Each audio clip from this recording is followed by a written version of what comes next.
Greetings to you, ladies and gentlemen, and yep, I'm here with starting off a new series on the channel. Yeah, you might think, well, this is the Ultimate Atomic HD's version of our support report from Rank 10 Yu-Gi-Oh! And to that I say, well, it is in a way.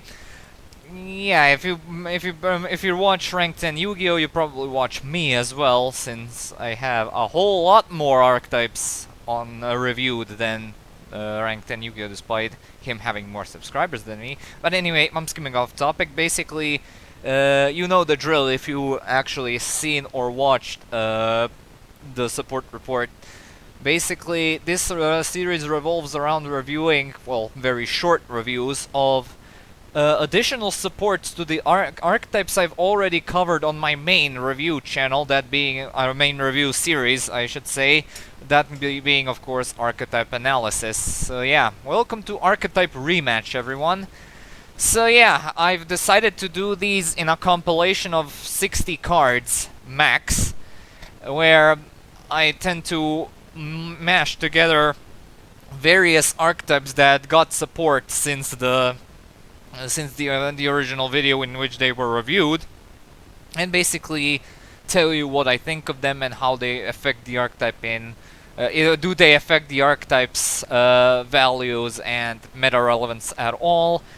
So yeah, I have enough materials for only 2 volumes as of now, and yeah, these videos will be very, very infrequent, and I suppose I'm gonna be uploading volume 1 and 2 back to back together, and while the 3rd volume is going to be, well, whenever there'll be a plethora of new cards to review. So yeah, and I expect that to be I believe around 5 to 6 months from now. Yeah, I know, it's probably gonna pass some time before volume 3 comes around, but anyway, without further ado, let's start. We start off with the very first archetype I reviewed, and that being Tech Genus. Yeah, it's one of my my oldest archetype analysis videos, and it really shows when you watch it.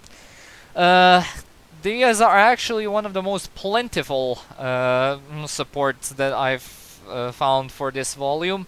So yeah, Tech Genus got a total of 9 support cards since the videos. We start off with the Tech Genus Gear Zombie, which is a level 1 tuner which you can special summon by reducing the attack of a Tech Genus monster you control by 1000, and you can only use this once per turn.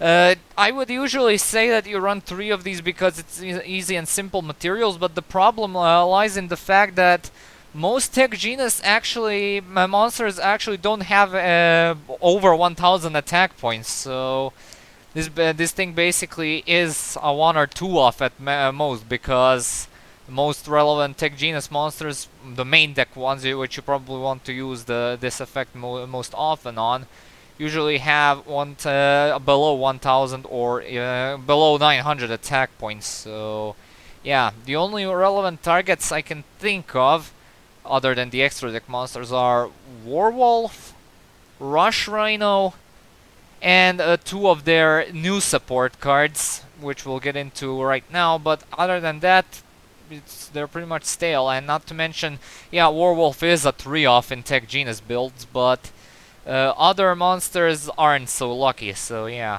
However, Drillfish happens to be a lot better. It can attack directly for some reason, and basically has a special summoning condition for the cost of needing to control only Tech Genus monsters. And if on the Tech Genus monster inflicts battle damage, you can target a monster on the field and destroy it, which is completely irrelevant, and yeah, basically a need to solidify the ability of this thing to be able to attack directly. So yeah. Next up we have the Booster Raptor, which also has a nice special summoning condition, and it's basically the best out of the special summoning condition bunch, right next to Warwolf, and yeah, it combos very well with Warwolf. However, I would have loved it if it was 1 level higher, to be an alternative striker in terms of how you special summon it. Basically special summon it by simply controlling a Tech Genus monster. So yeah, and has the standard Tech Genus search effect, which the previous 2 didn't have. Then we have Tank GRUB, And if it basically has the effect that if it is used as a synchro material for a Tech Genus monster, you can treat it as a non-tuner as well. So basically, an archetypal, what was that guy called? Phantom King High Drive or Hybrid. I don't know. That horse dude that Jack uses in the 5Ds manga. And you will, if it is sent to the graveyard for a synchro summon, you get a token, which is always a nice addition. So yeah, you basically run 2 or 3 of these in Tech Genus builds. Then we have Metal Skeleton, which again has a special summoning condition, but it relies on stuff getting destroyed specifically by battle or an opponent's card effect. So yeah, it's basically a very, it's a comeback tool, yeah, but it's probably going to get squashed before it gets to do anything, so yeah. And the last main deck Tech Genus monster is Screw Serpent. And if it is normal or special summon, you can target a level 4 or lower Tech Genus monster in your graveyard and special summon it, but its effects are negated. So and it also happens to be a tuner monster, which is alright in a synchro spam archetype, so you basically tend to fetch back Tech Genus Werewolf or something like that has been used previously in order to summon some other stuff. Its second effect is there, nothing pretty much too special, and I wish the stats were a bit better, so yeah. Yeah, most Tech Genus actually have terrible stats, so this is probably to be expected.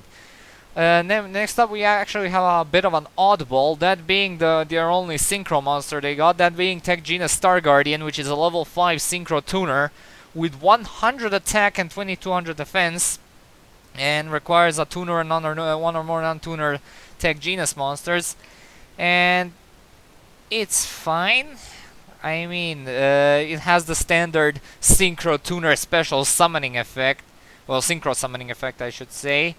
And no, it also has a recycling and swarming effect, which is perfectly fine. It combos well with Werewolf. Well, yeah, I'm gonna be mentioning Werewolf a hell of a lot.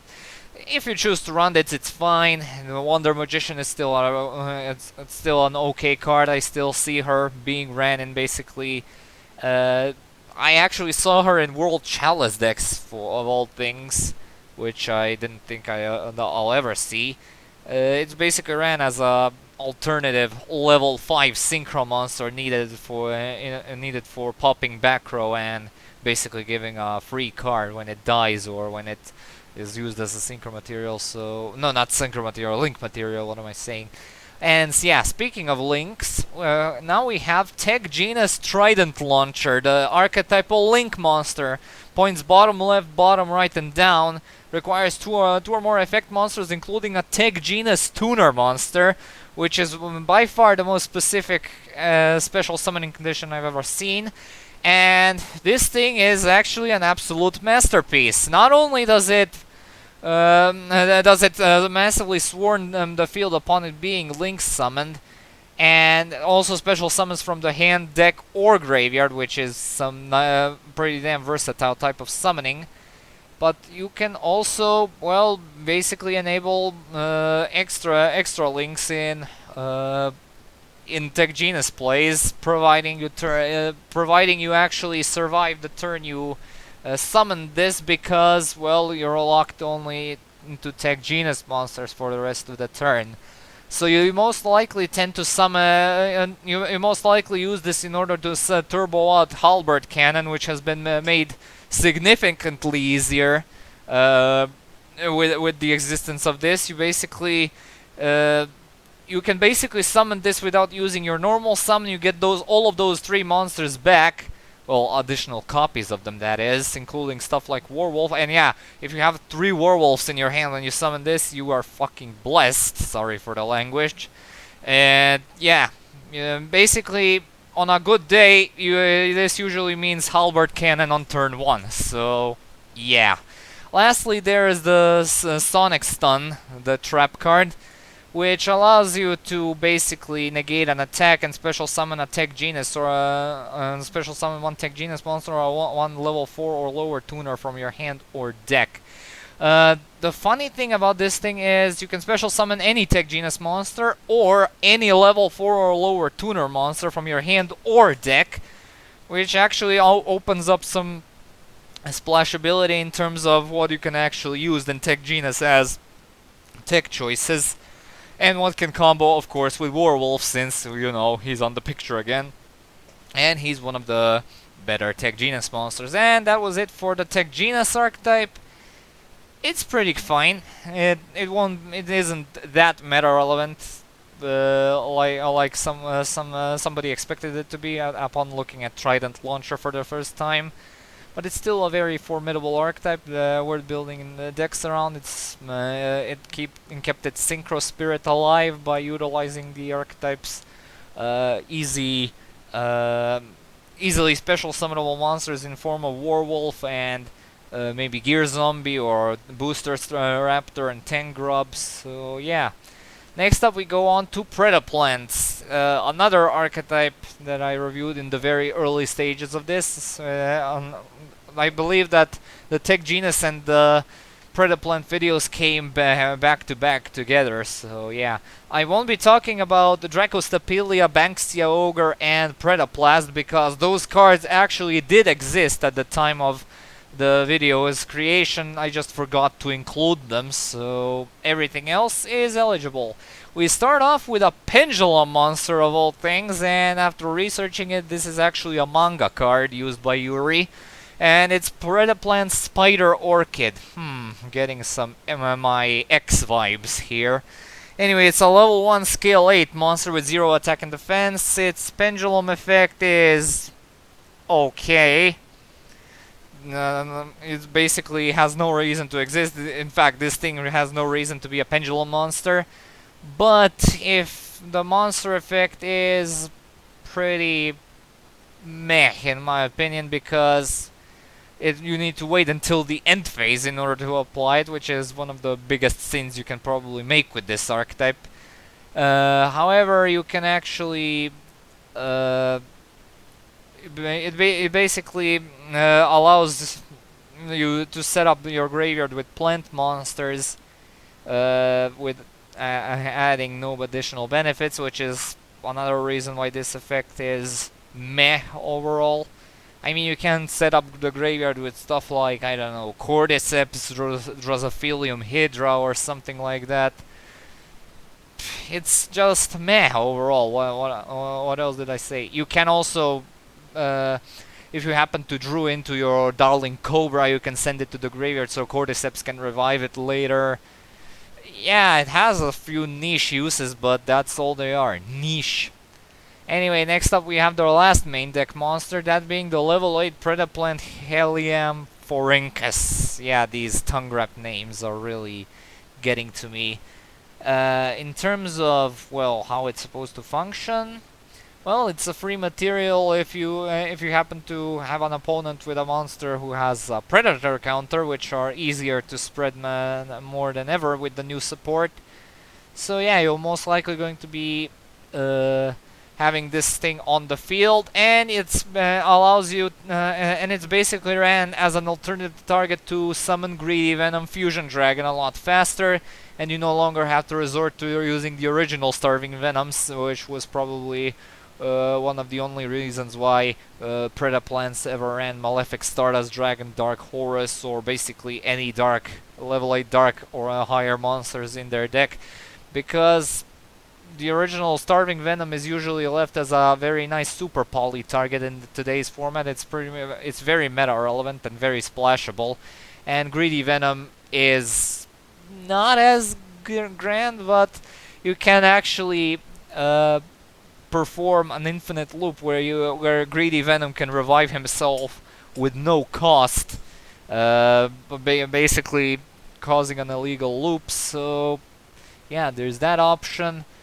But yeah, this thing is a perfectly fine option if you choose to run it.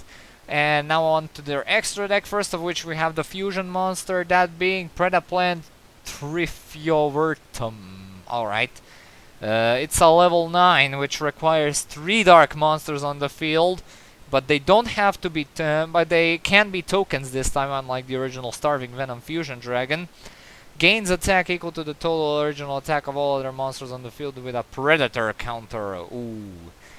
Yeah, I said that you can basically spread a lot of Predator counters with the new support rather easily, but the monsters that have Predator counters most likely are not going to be remaining on the field much longer, because you're going to attribute them in order to summon stuff like Banksia Ogre or Drosophilum Hydra. So yeah, as in terms of how this boss monster functions, it's pretty alright, since you can negate a summon from the extra deck, and you can basically revive this if you happen to have more Predator counters, which I already stated that were pretty easy to summon with this effect. So yeah, it's a pretty okay card in that regard. And now we move on to the last monster of the archetype, that being PREDAPLANT VERTE ANACONDA. It's a Link 2 monster that points bottom left and bottom right, so requires 2 effect monsters, 500 attack. And you can target one face-up monster on the field, and it becomes dark until the end of this turn. It basically turns the monster into a super polybait for Starving Venom.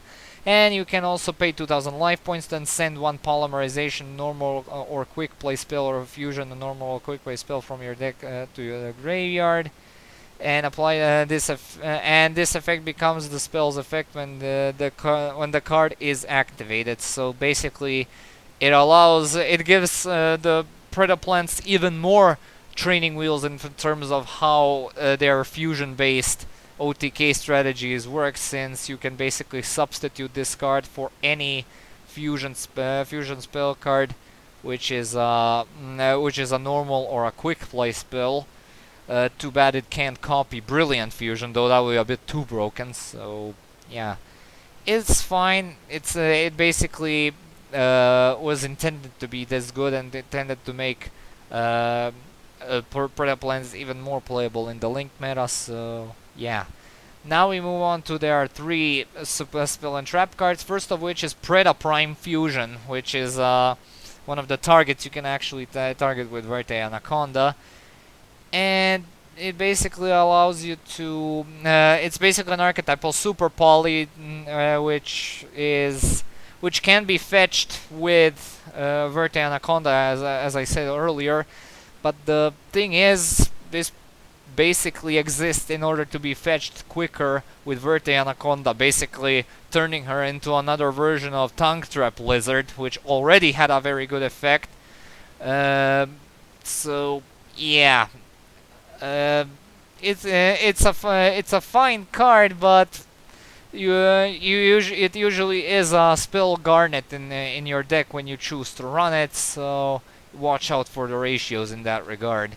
PREDAPRACTICE is their next spell card, and it allows you to special summon a Predaplant monster from your hand, and then add a Predap card from your deck to your hand, which is freaking awesome. It allows you to trigger basically the Orphis Scorpio, then bring out Darling Cobra, and yeah, go into all kinds of funky extra deck plays and searching fusion cards without using your normal summon. And yeah, you cannot special summon monsters from the extra deck except fusion monsters, which is really understandable, since, well, there'll be a lot of serious extra deck shenanigans going on when you basically summon anything other than fusion monsters. But they were nice enough to limit you only to fusion monsters, since you can also use it to summon Shadows.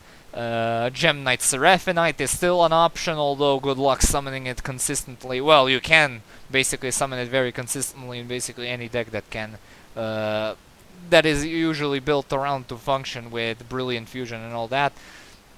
But yeah, you get the point. This is basically how you kickstart your plays in turn 1 if you have the option to do so. So yeah, PREDAPRACTICE is usually a 2 or 3 off staple. Lastly, we have PREDAPLANTING. It's another trap card, which is an archetype of Foolish Burial.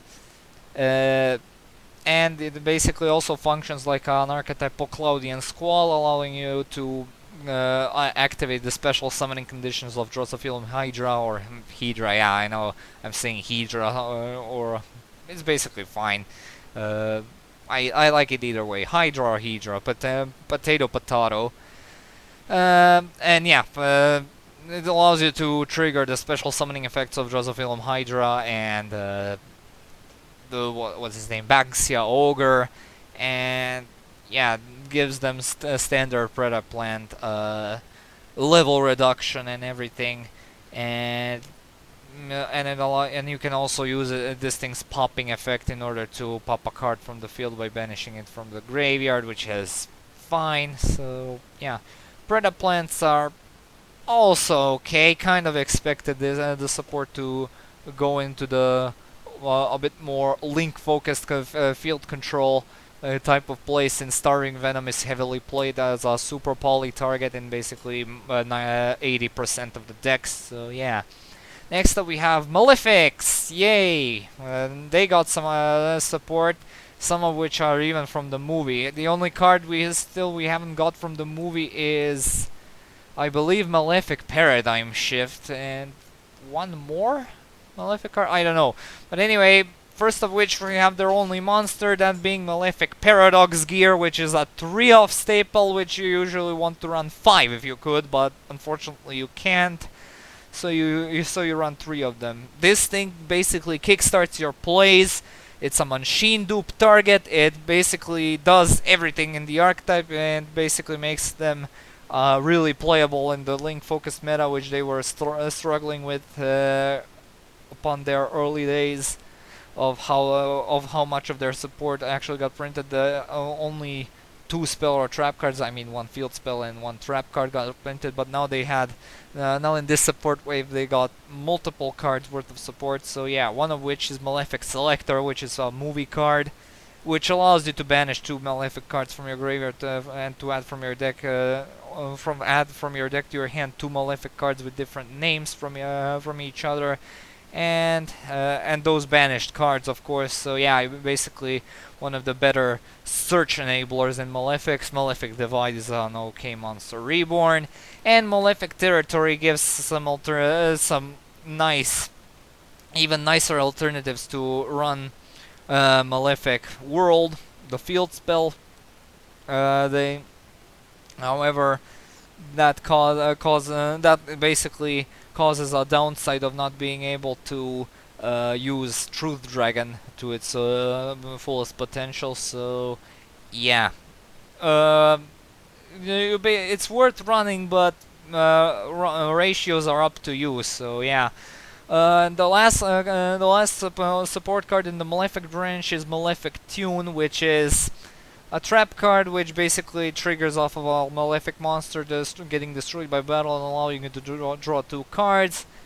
I would have called it alright, but it's a questionable one-off because Malefic monsters you control rarely ever get destroyed by battle, since you're most likely using them as link material or Xyz materials in the Tachyon Turbo build, which is which got a whole lot popular with the release of Galaxy Stealth Dragon, basically turning Chaos number 107 into a game ender and FTK engine. So yeah, if you run this, it's probably not more than once. So yeah.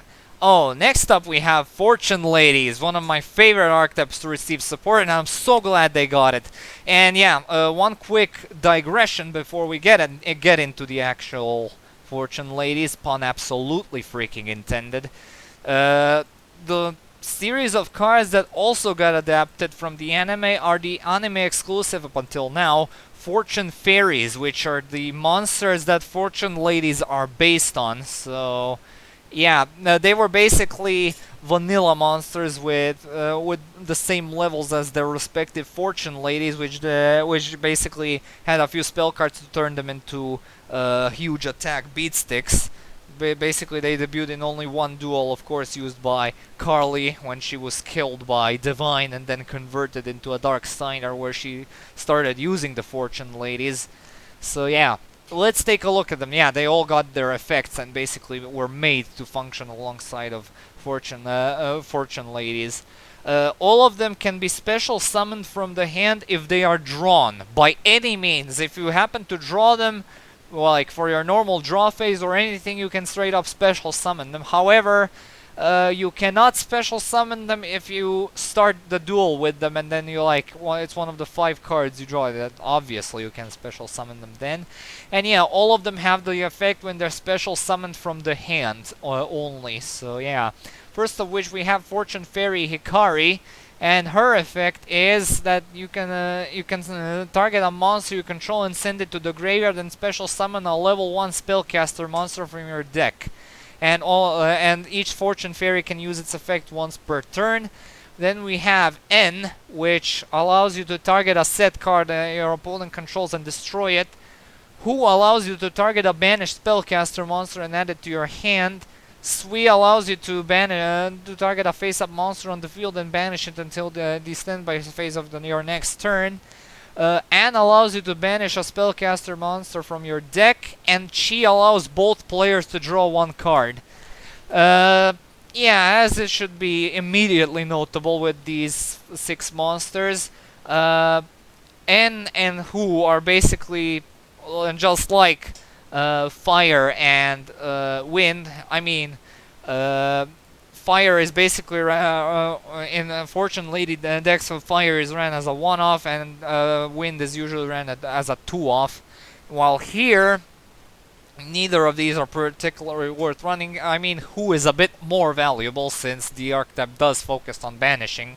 However, retrieving them back to your hand with the new support that they've received is one of the last things you actually want to do. So yeah, Hikari, Anne and Chi, and maybe even Sui in some specific situations are your primary playmakers, since Fortune Fairy Hikari allows you to basically recycle through your Fortune Fairy lights while triggering their effects off, so it basically turns into an extra deck vomit machine. This little nice fairy turns into an extra deck vomit machine. It's freaking fantastic.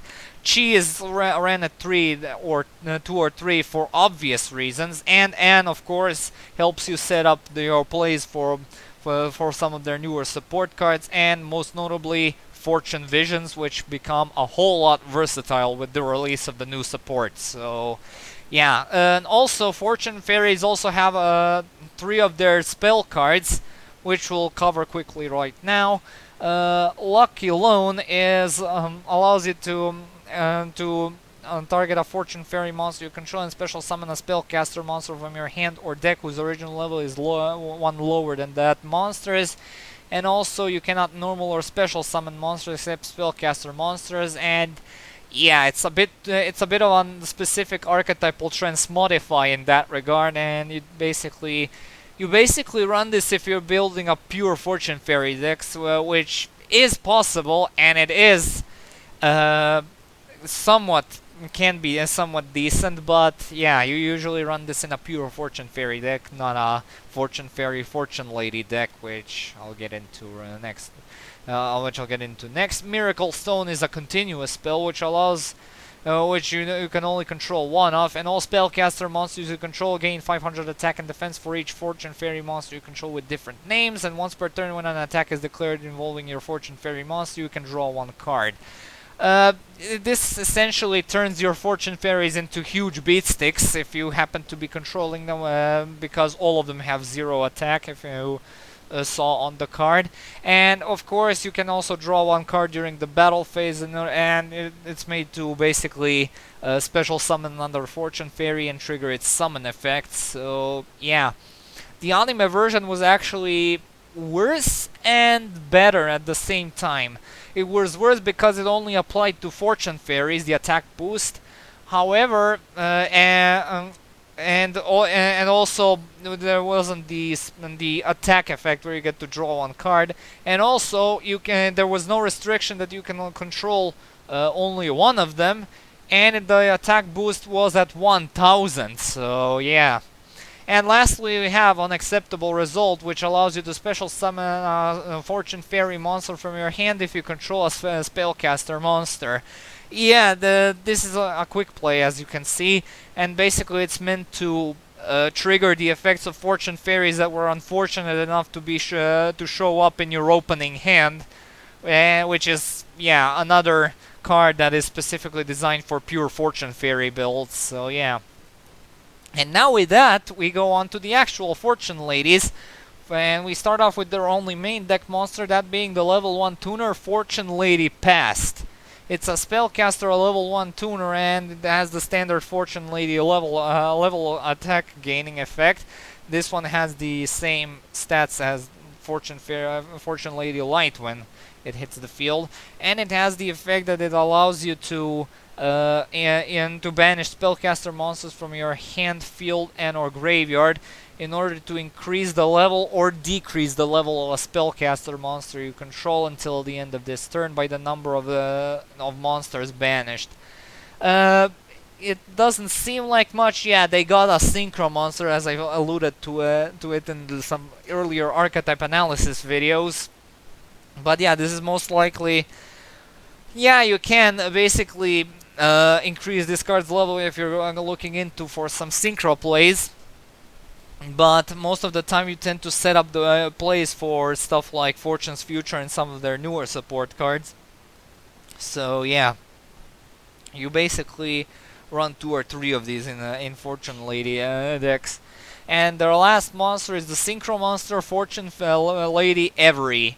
It's a level 7 Synchro Monster which requires a tuner or 1 or more non-tuner spellcaster type monsters. And the standard Fortune Lady level attack gain effect, which is 400 per each level, making this thing into a 2800 attack beat stick when it hits the field for the first time. And during the standby phase, of course, once per turn, you can increase this card's level by 1. The Fortune Lady Past also had that effect, I forgot to mention it. And this is the fun part. When this card's level is increased, you can banish a face-up monster your opponent controls. And mind you, this actually isn't once per turn. And if you happen to increase this card's level with stuff like Time Passage, for example, if you have Time Passages to spare or level increasing cards to basically splice things up, you can basically wipe out the opponent's entire board, since the banish effect doesn't even target. So yeah, this thing is pretty damn fantastic, and it looks sexy as old hell as always. And during your opponent's end phase, if it is in the graveyard, you can banish a spellcaster from your graveyard in order to revive it, which is a pretty damn solid revival effect, no question about it. So yeah, this is an absolute staple in Fortune Lady decks. Next up we have Fortune Vision, which is a pretty damn nice search card, and it offers some nice utility when a card you control and a card your opponent control gets banished.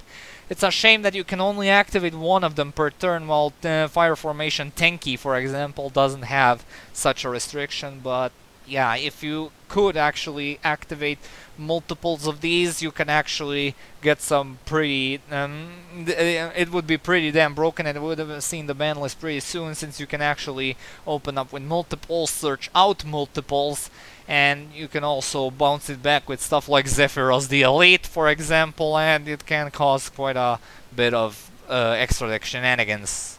And helping to that is Fortune Lady Calling. Oh boy, this card. If you control a Fortune Lady monster, you can special summon a Fortune Lady monster from your deck with a different name from the cards you control. But for the rest of this turn, you're locked into Synchro monsters, and you can only use the effect of Fortune Lady Calling once per turn. Yeah, just like Fortune Visions, you usually run 3 of these and never any less, despite the fact that it locks you into Synchros. And is this basically, with the swarming ability that Fortune Ladies have access to, thanks to the new Fortune Fairies as well, they have access to a lot of swarming, and it actually enables Quasar in Fortune Ladies, which was kind of possible before, but with the lack of the Rising Rampage support, it was pretty much impossible to do it consistently. So yeah, with the existence of this and some other support cards, it basically is now possible to do it a lot more consistently. So yeah, It's a great card, no question about it, and you should always run 3 of these. And speaking of stuff you should always run 3 of, that is also Fortune Lady Rewind, which is basically an archetypal soul charge. Which also recovers your monsters back into the deck if you haven't basically used them for link spamming or anything, but you're probably going to be using them all up when you summon them. And yeah, you basically run 3 of these in Fortune Lady builds, and when Soul Charge comes back, I believe it will be at 1 again, you basically run 2 of these and 1 Soul Charge. So yeah. And that was it for Fortune Ladies. They are pretty alright, and yeah. No, not pretty alright. They're freaking fantastic. That's what I wanted to say. So yeah, it's I'm very glad about the Fortune Lady support, because they kept their very promising form of very meta relevant playstyle, and I believe with one more support wave, one more prominent support wave, with one true or 2 true support link monsters, we might actually see them as a tier 1 or tier 0 deck pretty soon. So yeah. However, that is sure not the case with the next archetype that received new support since my original video. Blue Eyes. Oh boy, this is one of the worst support waves I have ever freaking seen. Alright, let's start with the first monster, which is their, oh boy, one of the only main deck monsters they received, that being Blue Eyes Solid Dragon. And it's really not good. It's basically exists as a bait for Dragon Spirit of White in order to basically apply a Forbidden Chalice effect, and in fact, as a matter of fact, Forbidden Chalice is a much better card to run this overall than the idea of using a specific monster in order to summon another specific monster in order to negate a monster's effect. And it basically also has the effect to basically has a similar effect as to Dragon Spirit of White, where you can shuffle it back into the deck in order to summon a Blue Eyes White Dragon from your deck as well. But the thing is, you usually Blue Eyes White Dragons usually tend to be out of your deck when you tend to summon this, if ever, because, well, this is barely worth running. It doesn't have any additional benefits in form of Dragon Spirit of Wife in terms of banishing back row or something like that. It doesn't have graveyard effects or anything. Basically, it's a card that requires way too much setup in order to perform the most simplistic benefits it can offer, and that's why it's not very good. However, even worse is Blue Eyes Chaos Dragon. This is a level 8 monster with 3000 attack and 0 defense, a dark monster because... and you can ritual summon it with chaos form, and must be ritual summoned, and basically it cannot be destroyed by your opponent's card effects. And if this card was ritual summoned using a Blue Eyes White Dragon, when it declares an attack, you can basically change the battle position of as many. Oh boy, why? Why did you make this? This is purely meant to synergize with Chaos Max Dragon, I know, but the playstyle of Chaos Max Dragon couldn't be more outdated if it thrived. Most of the opponent's board tends to be like full of link monsters and everything, so which can't go into defense position. So the existence of this baffles me. Why the hell did they waste pack space on this piece of garbage when they could have imported that Odd Eyes Wing Dragon into the TCG already? God damn it. Yeah, don't run this, walk away and never look back at this piece of garbage again. Oh boy, well, next up we're in for a treat. We have Blue Eyes Alternative Ultimate Dragon. The third three-headed behemoth in the lineup. Requires 3 Blue Eyes White Dragons as material, has the exact same stats as the original, and your opponent cannot target or destroy it with card effects, which is fine. Once per turn you can target a card your opponent controls and destroy it. And if you use alternative White Dragon as material, you can target up to 3 cards your opponent controls instead, but this card cannot attack the turn this effect is activated, which is solid enough. Triple removal, which is also pretty okay. It's the best alternative, it's the best ultimate dragon because the first one is bad by the standards of modern Yu-Gi-Oh! Because it's, well, a vanilla monster, and those are shot dead and forgotten all the time in the modern game. And the second one was an embarrassment to society.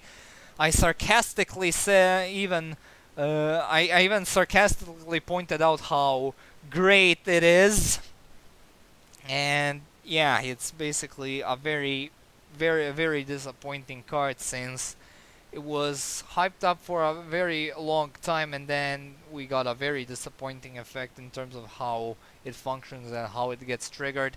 And while this thing is alright, it's still not perfect. It's far from perfect, but it's still it's the Blue Eyes deck. You tend to take what you can get because this archetype is getting worse and worse with each second, and yeah, it's basically funny how Red Eyes decks are becoming more and more versatile and actually having multiple decks that topping events of the FTK variant, while Blue Eyes struggle to even open up with a single face down or a single spell card that they activate, even if it's like something like TRIDENT or something like that.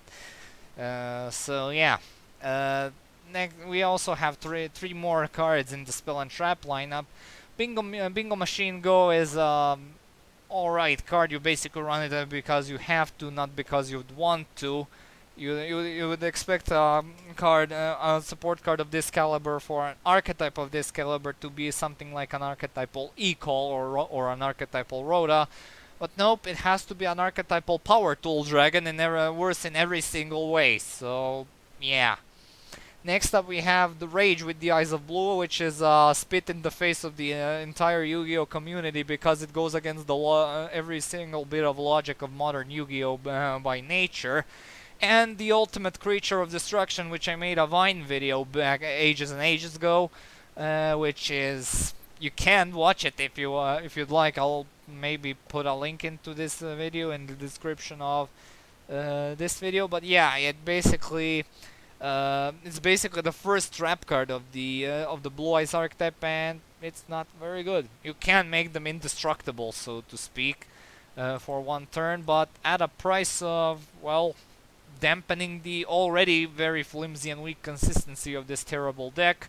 So before you do end up running this, ask yourself, was it really worth it? Okay, now moving on to a proper archetype that got, well, not nearly as much support cards, only 2 cards worth of support card, that being the Red Eyes archetype. First of which is Red Eyes alternative Black Dragon, which looks awesome. I mean, the Blue Eyes alternative was, it was passable, it was visually okay, but Red Eyes is freaking fantastic. Look at this visual design. Red and black. Perfect color combination, what can I say? Anyway, it has the same special summoning condition, well, similar special summoning condition as the Blue Eyes alternative White Dragon. You need to tribute any Red Eyes monster from your hand or field, and you can only special summoning once per turn, just like the original Blue Eyes alternative White Dragon. And you can basically, if it is destroyed by battle, or if it is if this card in its owner's possession is destroyed by an opponent's card effect, you can target a level 7 or lower Red Eyes monster in your graveyard, except himself, and revive it. So basically, it has the same floating effect as the alternative White Dragon. I actually can't remember. It's been ages since I reviewed both of these archetypes. But yeah, basically this is another very splashable level 7, which basically opens up rank 7 potential. It serves a very nice purpose in the FTK variant, which is one of the most popular Red Eyes builds as of date.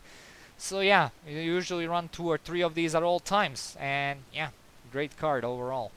And next up is a bit of an oddball in terms of support cards. We have a fusion monster, Dragoon of Red Eyes, which requires Dark Magician and Red Eyes Black Dragon as material, or instead of a Red Eyes Black Dragon, a Dragon Effect monster.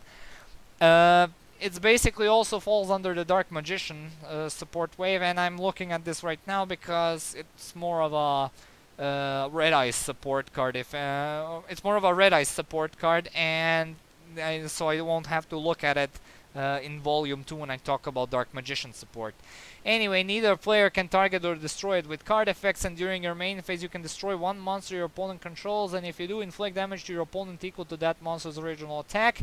And you can use this effect a number of times per turn, up to the number of normal monsters used to fusion summon this card's for this card's summon. And once per turn, when a card or effect is activated, a quick effect, you can discard one card, negate the activation, and if you do, destroy that card, and if you do, that this card gains 1000 attack. And there you go. That's how you tie two archetypes together. Both Red Eyes Black Dragon and Dark Magician are level 7 monsters, so they go very well hand to hand together since they enable rank 7 plays and all that. They're also both dark monsters, so you can use Allure of Darkness, so there's that option. Cards of the Redstone is still there for your Red Eyes decks to take advantage of. And this one also plays into the FTK variant of the Red Eyes decks, which is, like I said, the most popular way and deck to play these guys as. And it basically allows you to pop 2 cards per turn. So yeah, it basically makes Red Eyes Black Dragon and Dark Magician both searchable by Fusion Conscription as well. Also, there's Magicalized Fusion, the newly released card, which allows you to basically take advantage of the Red Eyes graveyard setup, which the archetype loves so much. So yeah, this is overall a fantastic card and definitely worth running in the new Red Eyes decks. Alright, now on to another fan favorite archetype of mine, that being LUNALIGHTs. They also received some new support. Emerald Bird is usually this thing you open up your plays with, and you basically use this thing, use your normal summon on this thing, since you can basically then proceed to build an additional field presence or get some potential new fusion materials with this thing's draw effect, and you can basically trigger the effects of other LUNALIGHT monsters, since all of them have effects when they're sent to the graveyard by a card effect, which is also the case with Yellow Marten, which has the effect when it's sent to the graveyard by a card effect. Well, if it allows you to add a LUNALIGHT spell or trap card from your deck to your hand, but keep in mind this cannot include LUNALIGHT Perfume because there's a space in the name. I don't know why, but yeah, you can also special summon her from the graveyard by returning a LUNALIGHT you control to the hand, which is a very nice recycling tool, but at the cost of this thing getting banished when it leaves the field. So basically, in that terms, it's an archetypal Quillbolt Hedgehog. So yeah, it's basically.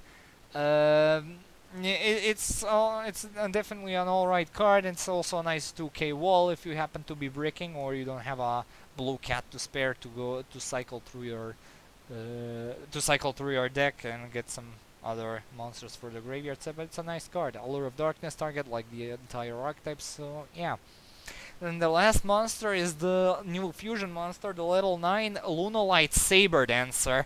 This one requires 3 LUNALIGHT monsters as material. Must be fusion summoned and gains 200 attack for each beast warrior monster that is banished or in the graveyards. And your opponent cannot target this card with card effects, and during your main phase, except the turn this card was sent to the graveyard, you can banish this card from your graveyard, then target one fusion monster you control. It gains 3000 attack until the end of this turn. You can only use this effect once per turn.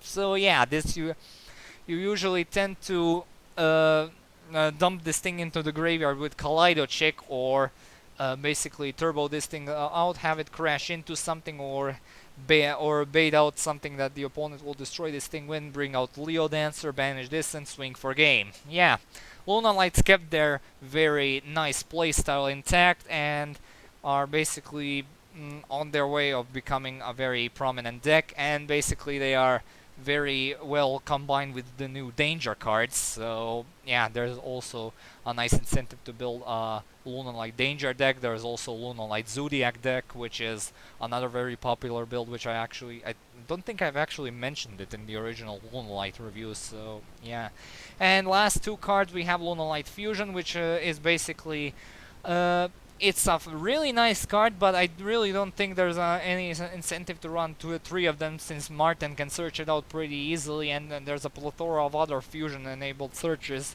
available out there, such as Darling Cobra's Orpheus Scorpio combo.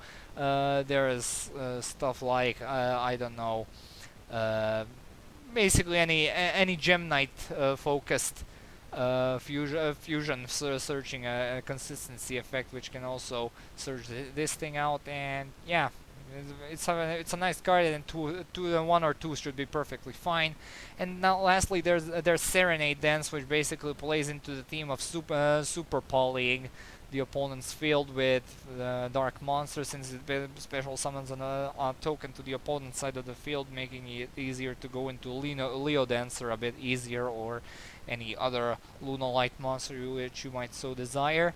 However, be careful that you don't leave the token to your opponent until to the end of the turn, so he doesn't link away with it or something. But yeah, these are all very nice cards, and yeah, the graveyard effect of this thing also allows you to summon a LUNALIGHT monster from your deck, which is also very nice. You usually tend to summon stuff like Kaleido Chick, or basically Martin, Emerald Bird, basically anything that can benefit you at that moment from being a special summon from the deck. So yeah, great card overall, and great new support cards for LUNALIGHTs.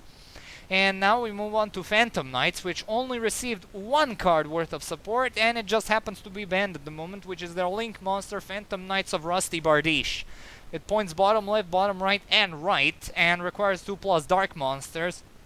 And yeah, it enables tons upon tons of very spicy plays, not only in Phantom Knights, but basically any deck that can afford to run it, since this thing is pretty damn generic when it comes to special summoning conditions. And not to mention that Fogblade is one of the most played cards in the game because of its powerful lockdown effects. So yeah, no wonder this card is banned. So yeah, if it ever comes back, it's definitely worth running. Next up, we also have Speedroid monsters, which also received some new support cards. First of which are 2 Pendulum monsters. First of which is Speedroid Marble Machine, which is a level 2 scale 1. Its pendulum effect is basically irrelevant, since you don't tend to have defense position monsters on the field. And its monster effect is cute and all, but it basically is outclassed by Terror Top, which is limited at the moment. So yeah, the only reason for this thing to exist is because Terror Top is limited, but there are way better ways and combos to even get to Terror Top on turn 1 without using your normal summon, or without summoning any other monsters on the field. So yeah. And then the other pendulum monster is Speedroid Hexa Saucer, which is a scale 6, and it's alright. Its pendulum effect is a bit more useful, since it's more in line of what the Archetype does, and its monster effect is basically very baffling. And yeah, it's usually you usually tend to place it in your pendulum zone a lot more often than you tend to summon it, but you most likely don't even run this because, well, Speedroids never actually had a that much prominence with the pendulum focused style of play. That's also what I said in the actual reviews. So yeah.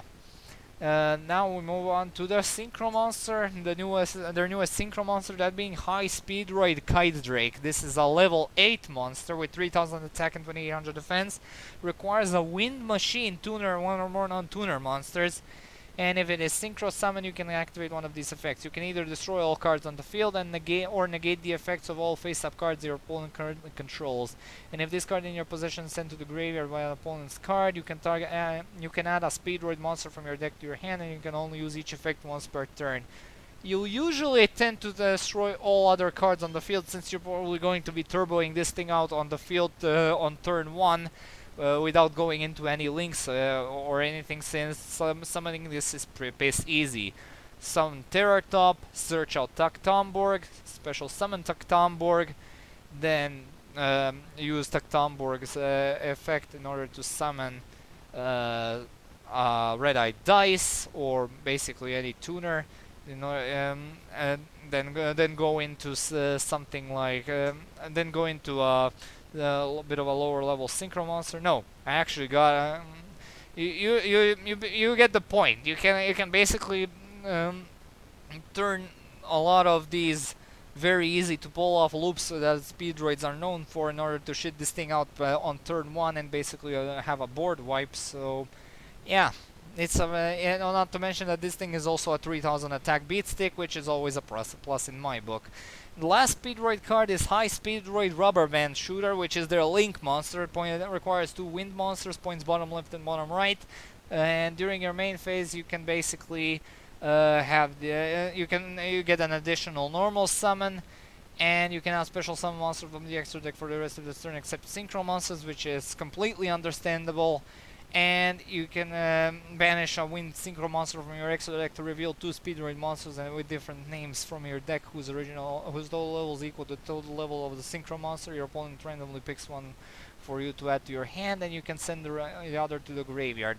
Well, the search effect is basically nothing too spectacular, and you usually tend to not use it whole that often, but the additional normal summon is basically why this card is one of the better extra deck options for Speedroids to go into, since, well, they have a lot of special summoning, but an additional normal summon is like a godsend to them, because they tend to open up a whole lot more possibility options with that normal summon. So yeah, it's pretty damn good.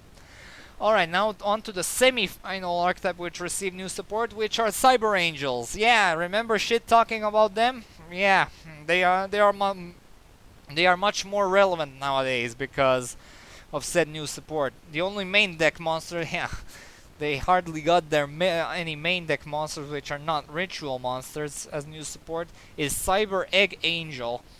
It basically is a different flavor of Cyber Petite Angel, and has reverse stats of Cyber Petite Angel. So yeah, you basically also run 3 of these because there are simply no other better options. So yeah, run 3 of them at all times, just like Cyber Petite Angel. And now their new ritual monster is Cyber Angel IZANA. It has 2500 attack and 2600 defense. It's a level 8, so it's relatively easy to summon, and it basically is an Apocryph or Towers for back row, which is fine, nothing too spectacular, so you can get rid of an important floodgate off the field as well.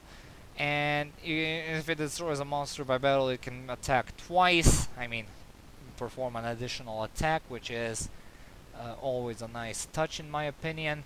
And when your opponent activates a card or effect that targets a Cyber Angel or ritual monster, you control quick effect, you can shuffle a ritual monster from your graveyard into the deck, and if you do, destroy 1 card your opponent controls. I would have loved the second effect if it actually allowed you to shuffle from your hand into the into the deck as well, since the ritual monsters of this archetype most likely tend to be dead in your hand most of the time. So that would be actually enable a surplus of very powerful protection tools until you can get your plays ready for the next turn, where you can actually summon some other ritual monsters. But this works as well, and not to mention you can destroy any card on the field, not just the one your the effect is coming from, which basically makes this thing a very versatile effect remover. So it's pretty alright in that regard. So yeah. Next up we have their spell and trap support. Well, only spell support. Incarnated Machine Angel is alright. It basically gives training wheels to your battling Cyber Angel ritual monsters, and it basically allows them to tribute to trigger their tribute effects and basically is an alternative way to summon said Cyber Angels. So yeah, it's a very nice card, and it's usually run at 3 out of obligation, because yeah, that's how this deck functions most of the time. Uh, Next up we have the Magnificent Machine Angel, which is a quick play spell, and it allows you to tribute a Cyber Angel ritual monster from your hand or field and target a light monster, fairy monster you control, and it gains attack and defense equal to the level of the monster that had on the field, and tributed times 200 until the end of this turn. And if it battles an opponent's monster with a special summon from the extra deck, that opponent's monster's effects are negated and during the battle phase only, and you can only activate one of these per turn. So yeah, you basically tend to trigger the tribute effects of your Cyber Angel ritual monsters with this effect, and the attack bonus is basically the cherry on top, and it is usually not.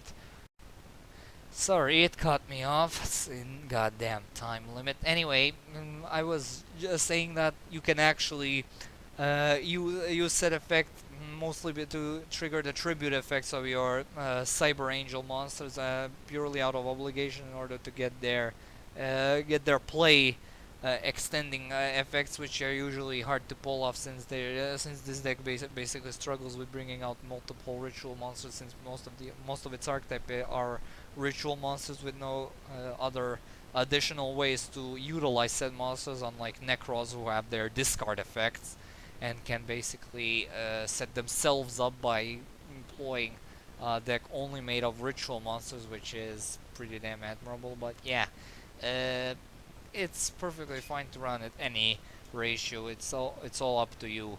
Merciful Machine Angel allows you to tribute a Cyber Angel ritual monster from your hand or field to draw 2 cards, then place 1 card from your hand to the bottom of the deck. And for the rest of this turn, you cannot special summon monsters except ritual monsters. You can only activate 1 of these per turn. Again, it's made to trigger the tribute effects along with getting some nice consistency, which is admirable. But I wish it didn't lock you into Cyber Angels, because, well, it's a consistency card at its finest, and the way it functions is basically a +1 in basically any intended way, maybe even a +2 if you happen to trigger a tribute effect, which basically adds a spell or a monster from your deck to your hand or graveyard. I don't know. So yeah, there's that, but yeah, but due to the fact that it locks you into ritual monsters for the rest of this turn, it's very, very flimsy and basically kills any further plays that you can make in the non-ritual focused style. Basically, you tend to activate this when you're absolutely sure you can summon rituals for the rest of the turn. So yeah. And lastly, here's Ritual Sanctuary, which I failed to talk about during the actual review because I flat out forgot about it. It's basically the prime field spell you tend to run in this deck, and you usually run 3 of these along with a copy of Terraforming and Metaverse. And lastly, we have the one single solitary support card for the Time Lord archetype, that being a level 10 Synchro monster, Time Lord Progenitor Vulgate. It's completely generic in terms of its materials, has the standard Time Lord stats, and it's a pretty bombastic Time Lord monster. What else can I say? It's basically what you run by preference, because Time Lords don't have any tuner monsters to speak of, and summoning this thing in a dedicated Time Lord build can essentially be 99.99% impossible, due to the fact that you need to have an engine specifically made to summon level 10 Synchro monsters, such as Malefic Parallel Gear or something like that, along with a few Malefics. But yeah, and after learning how this card came to be and where it originates from, I was actually very surprised, since it actually is used by the end boss of the Arc 5 manga, known as Eve, as in Adam and Eve. Yeah, that Eve, not Cash Eve level 2. Anyway, that's one of her monsters that she used in her final, well, I believe, final and only duel in the Arc 5 manga, where she summoned the 3 famous monsters throughout all time and space, one of which was a support card for the Sacred Beasts from GX. The Synchro monster, that was the fusion monster, and the Synchro monster was the Time Lord Vulgate, which was the Time Lord reference for 5Ds, and lastly was number XX, which was the Zexal number reference. So yeah, uh, it still counts as a Time Lord card, but yeah, it's a pretty fantastic card. However, it doesn't return to the extra deck, which is pretty bizarre in terms of how Time Lords usually function. So yeah, you tend to build decks entirely based around this. So yeah. Oh boy, that was it for the first Archetype rematch. I really hope you enjoyed, and stay tuned tomorrow for Volume 2. Yeah, it's going to be wild. Thank you all so much for watching. See you all. Have a good day and peace.